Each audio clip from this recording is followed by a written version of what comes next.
My name is Ryan Martin.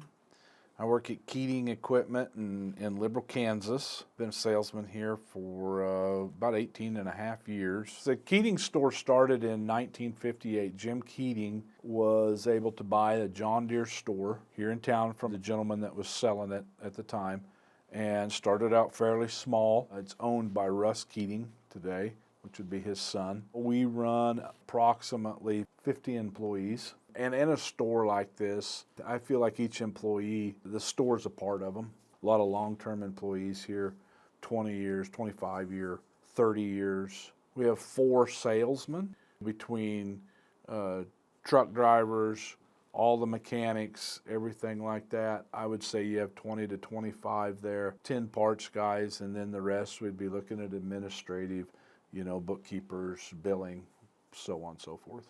I worked most of my life on a farm, and then I had some farm ground of my own. And then I eventually kind of got to where I knew I wanted to kind of move on from that. Farming just wasn't as lucrative, and I didn't really know what I wanted to do at the time, but I was very interested in machinery and loved machinery. Ever since I was a little kid. When I was a little kid, a lot of other little kids had, a ball and played baseball and sports and other toys. All my toys were toy tractors and combines and trucks, and that's been the majority.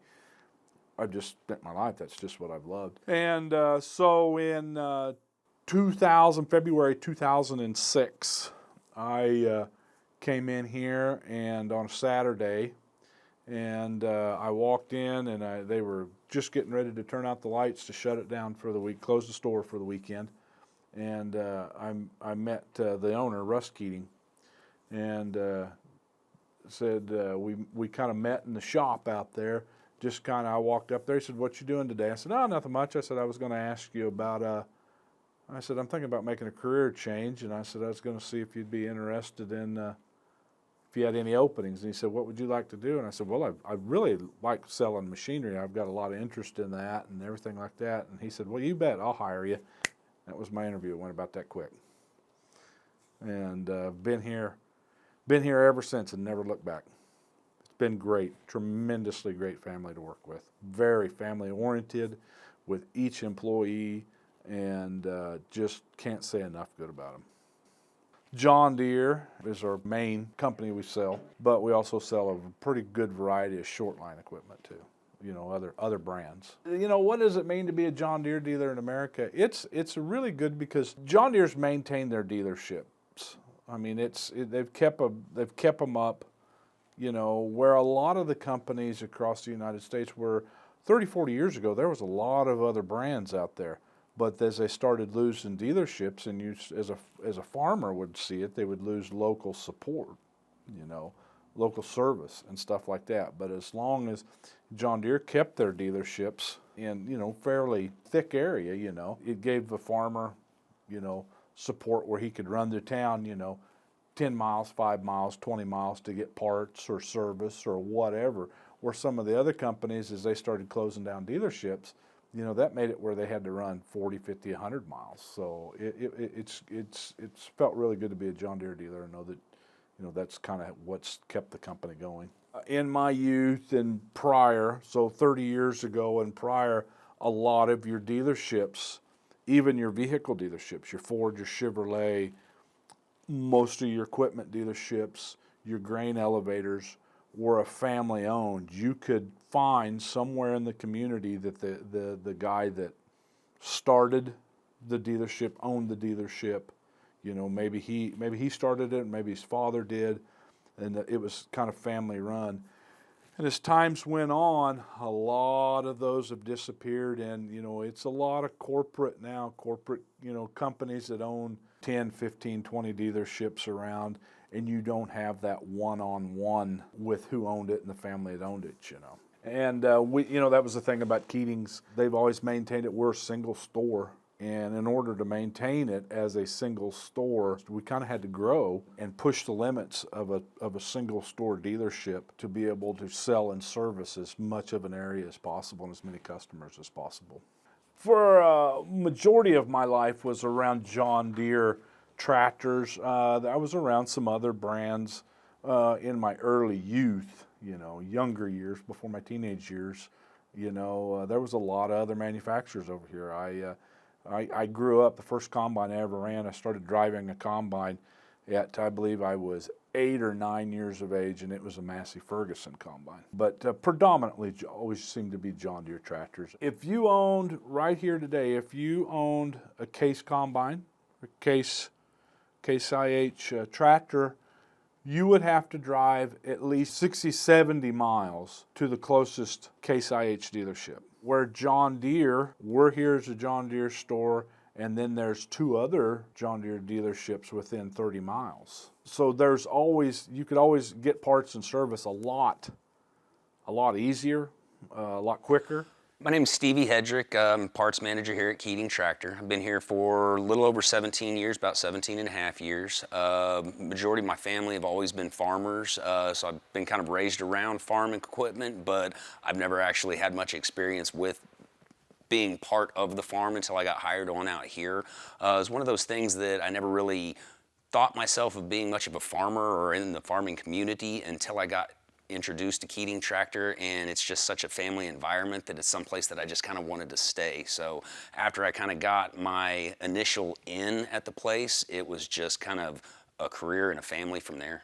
Never really had any experience with mechanicking or parts before I got hired on here. I did go to school for business management, so that was kind of my in for this. So when I got hired on, it was kind of a real learning experience, but luckily I had a lot of people that really worked with me and really helped me along and kind of showed me the ropes and what I needed to do, what I needed to learn, and just kind of held my hand and helped me all the way through it. And from there, I just kind of thrived. When I first came in, I was not here to do the parts management role. I was here to just be a parts guy and just kind of learned from there, kind of figured out what needed to be done and how things worked. After a couple of years, the existing parts manager was moving on to other things, and they needed somebody to fill the role. And with my experience and background, I guess I just kind of fit the role. And I get along really well with people, I would like to think anyways. So just kind of, I think, fit for me to take the position. I'm gonna have to say my favorite thing about working here is the people that I get to work with and the people that I work around. I mean, everybody's just so great, and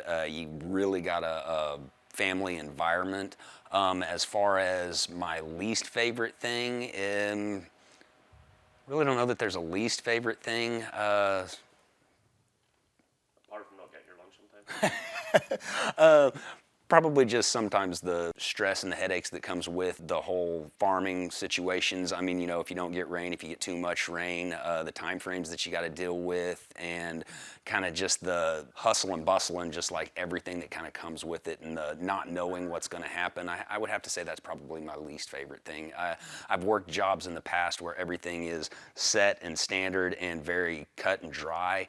And I think once you get used to something like that, when you come into a situation like farming where a lot of stuff is a gamble, it really does get a little bit stressful every once in a while.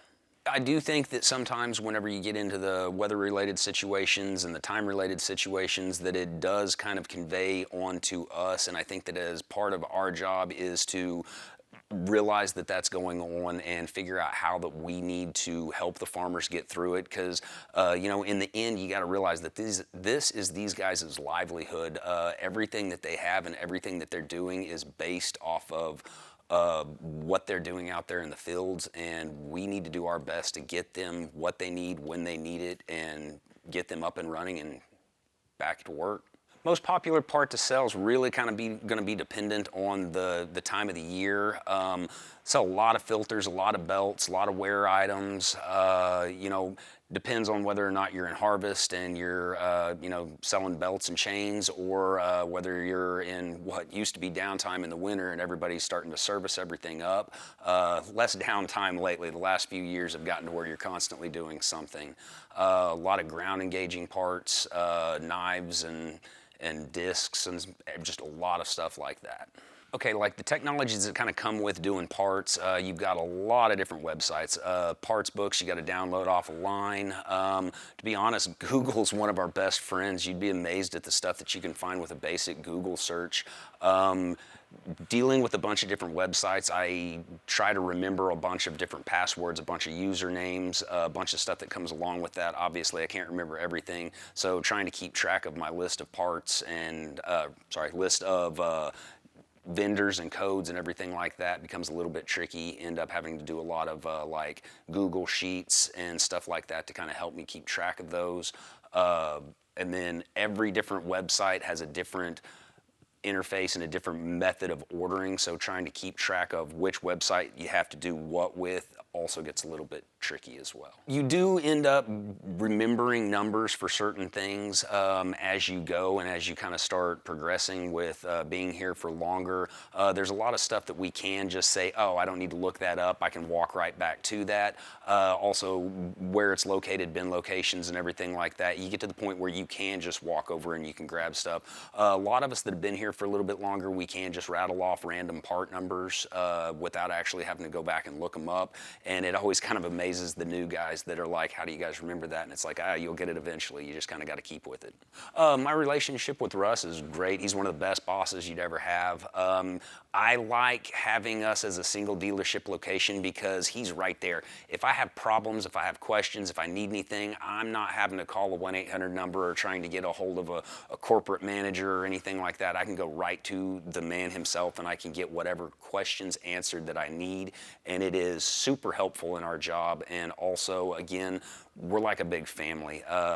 We have Christmas parties every year. My kids are always invited to them. My kids know my bosses by name. My boss knows my kids by name.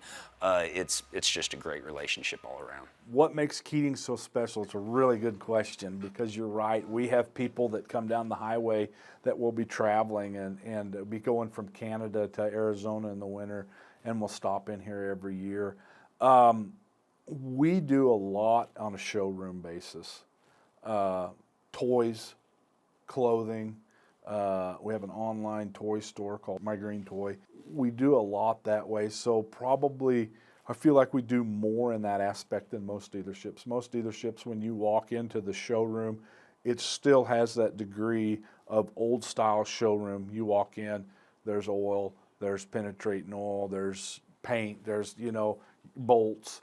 And while we do have that, on one side over here, we have racks of John Deere t-shirts, we have racks of John Deere jackets,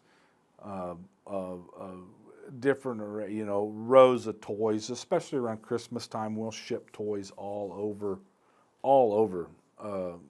Well, I'd like to say all over the world, So I think that really catches a lot of people's attention. Is they can come into a John Deere store. They may not have nothing to do with agriculture, but the toys, the memorabilia, that really grabs the attention. And we try to keep a showroom that has, some eye appeal to it.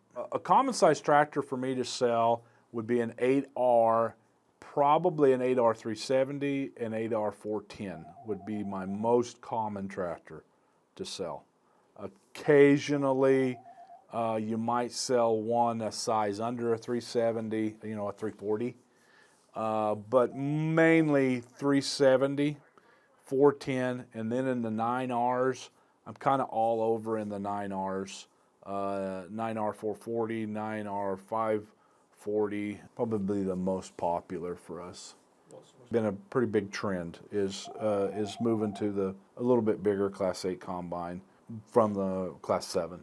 I would have said at one time the 670 or the S770 trending a lot to S780s. What are the advantages of buying a new machine? Warranty is usually the top of the list.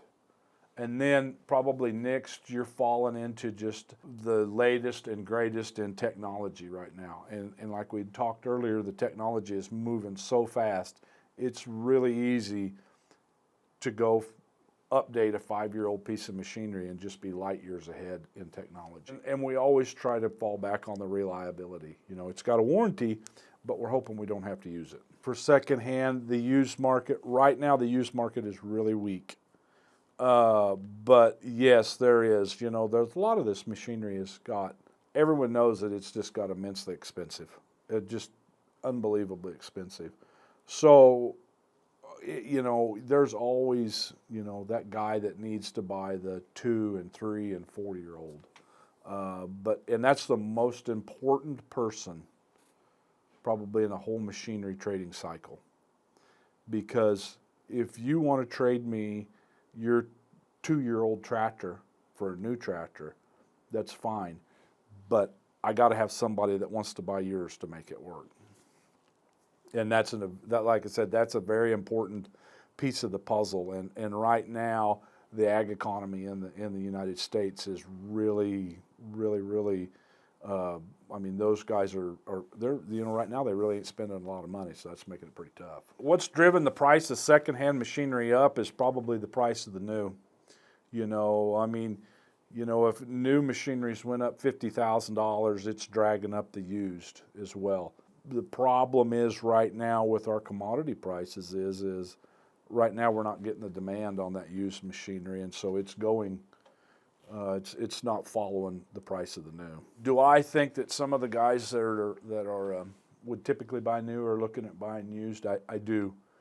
I do. I've had a lot of guys that traditionally over the span of their lifetime of farming, maybe always bought a new tractor maybe every 4 or 5 years, and now with the price of that, and they come in and they look at a trade difference.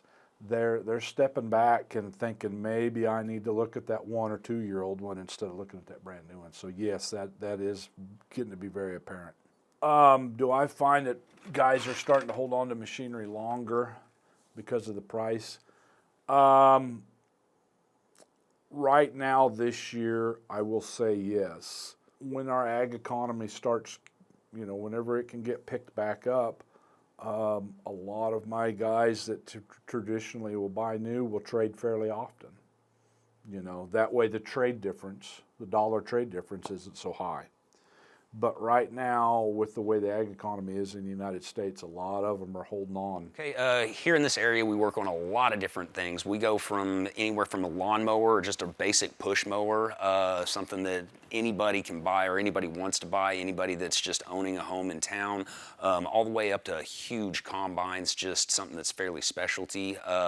We've got equipment from small lawn and garden tractors all the way up to major huge articulating tractors. It is just amazing to see the difference in kind of what all we can carry. I know that I've had some friends that have worked in larger cities at John Deere, and they just tell me that their specialty is lawn tractors, and that's all they see. So in this area, it really is fun to just kind of walk down through the lot and just see an amazing variety of equipment. I'm gonna have to say a pretty good chunk go through the workshop because we've got such a great service department that a lot of people trust us to do their service, and that's great. Now on that, we do sell a lot of parts over the counters too, just the customers directly. A lot of these guys are really do-it-yourselfers, and they really know how to get all this stuff done without going through us, but I would say a pretty good majority of our parts do go through the shop. It's important to have a good running parts department because if you don't have a good parts department that people can trust and rely on, first off, people are not going to trust your service department. People don't want to bring their tractor or their combine in someplace to get worked on when they can't trust the parts department to get the proper parts to the service department in time. Same thing with the sales department. I feel that the sales department is going to have a harder time selling machinery if the customer doesn't think that they're going to get that follow up with the parts department, that they're going to be able to get the parts that they need when they want them. We keep a couple $1 million, I would say, in parts at any given point in time.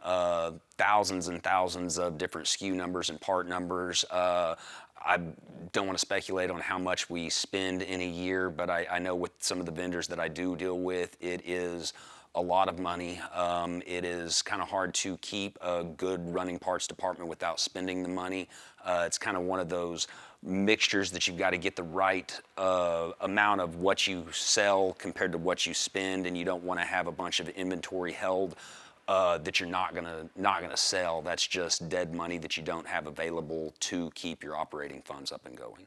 With me personally, I like to run on a 3-year average on what I stock, as well as look at new parts coming in and sales histories. Obviously, you can't base a 3-year sales history off of a brand new machine that you've never had that part in stock before. So John Deere's really good about sending us out reports on what they think that we need to stock based on what surrounding dealerships and John Deere as a whole has been selling. So you keep up with those reports and you keep up with, again, past sales history, and you just try to keep those parts in stock. That way you can get somebody up and running in a timely manner.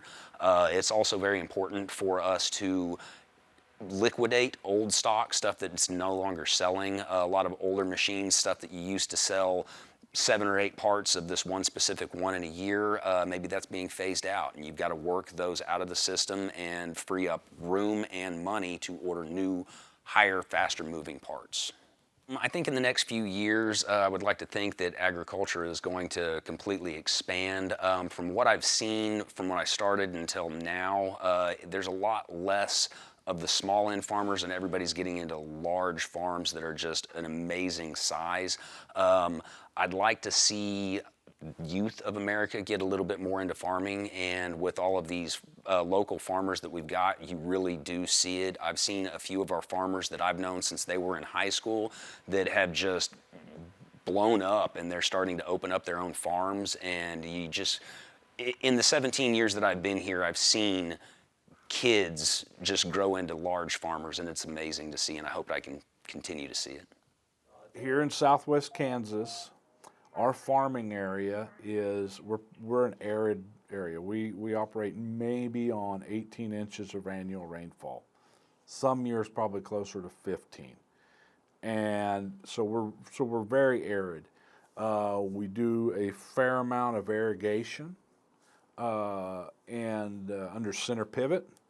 Most center pivots are what we call a 1/4 mile system. That's 1/4 mile long, so it'll water a quarter of a section, which is a quarter of a section is 160 acres, and that sprinkler will probably irrigate, in a circle, will probably get 120, 122 acres that it'll irrigate. The water really varies on how much, we're getting kind of limited on water. The water that we're putting through a sprinkler kind of varies, but in the gallons per minute wise, do a lot of corn, irrigated corn here. That's about your major irrigated crop is irrigated corn. On the dryland side, you will see a little bit of dryland corn, but it's not real consistent. Yields are way low for it. I'd say 60, and if you hit 100 bushel an acre on it, you're doing real good. A lot of dryland wheat, hard red winter wheat, and dryland grain sorghum. Milo is what we call it. What do I think the challenges of what agriculture is in the United States in the next, 5 years, 10 years? I think it's going to be immensely challenging. Right now, our biggest hurdle is to get commodity prices up. Right now, our price of commodities is below cost, and that just doesn't work. So that's going to be immensely challenging. If we can get the price of commodities up, that'll help a lot. We have to get the price of commodities up right now because we've had such high inflation rates over the last 3 to 4 years that, this machinery's got incredibly expensive. You're looking at your average 8R tractor in the last 3 years has probably, the price is probably inflated probably closer to $200,000. And so that's an immense challenge. If you take a farm that is just maybe your average farm of 3 or 4 or 5,000 acres, and they typically bought a new tractor every 5 years, and then now with as high prices what tractors are, that's just not feasible for a farm of that size. Southwest Kansas here, where we're located, another big challenge is going to be water, groundwater, what we irrigate with. Regulations on that water, on water usage, and just the availability of it. will be an immense. I think that's going to be that's probably going to fall right underneath commodity prices. I think a lot of customers, I mean, everything, no matter what brand, has had massive inflation, has went up in price. The thing about John Deere is the resale value in the States. And I think that has kept guys going still with the John Deere brand over a lower dollar brand, even through this high inflation. And, while the price of new came up, it kind of drug the price of the used up with it. And John Deere's always, the resale value of a John Deere has always just been there. And that's really kept guys, for us, still running Deere. You don't typically, in our area, you don't typically see someone trading John Deere for another brand all that often. You just don't. Now, I mean, I'll get in some other brands occasionally. I've got a New Holland swather out here, and Ford New Holland tractor, and I just sold a used Case International tractor. You'll see some of that coming to a John Deere dealership, but you don't typically see John Deere going to another dealership very much. Basically, in the business world, we just always want to clear a profit, and that's in the next 5 years, from the economy that we're at right now, that's what I want to see happen, is be able to make a profit. I want to see my customers make a profit, and that's probably my ultimate goal. It's going to be very challenging. I do see that. I want to, in the next 5 years, as a dealership, grow not just in a capacity, but also in better service, better support, better everything. Nothing's ever perfect, but we can always strive for it. What's coming down the pipeline from John Deere? Obviously, what we're looking at in the future is, we're looking at a new series of combine. Probably everything that's coming down the pipeline in the future it's a high degree of technology. Recently, last year we really introduced the See and Spray sprayers. That's really been a immense amount of technology. Now we're coming out with the new combines that are going to be coming out. We're going to be seeing cameras on them that are going to take satellite imagery of the crop in front of them and be able to adjust the speed and so forth. It's the technology that's really going to be moving things. I'd say John Deere as a whole on the technology side is leaps and bounds. At least in the United States, is leaps and bounds ahead of others.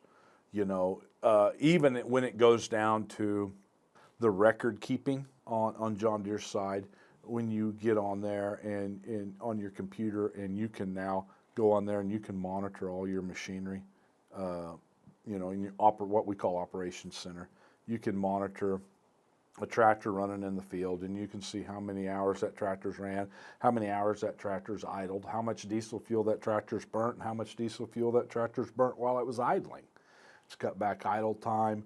We can send things out to sprayers. Now we can send a chemical recipe, from home office to the field. If you really stop and look back over the last 10 years, which 10 years is a pretty short time, the technology that's came out in that 10 years is really incredible. It really does make you proud to sell a John Deere. Another thing, I've always considered myself, everyone looks at me as a John Deere salesman, and I've always said, I'm not just a John Deere salesman. That's maybe 10%. You can buy John Deere anywhere in the States. I'm a Keating tractor salesman, so I have to, you can buy John Deere anywhere, but I have to sell you on why you need to buy the Keating tractor. And that's what I've always looked at as my goal and my mission. Sell you on our support, our service, our backing you to the farm.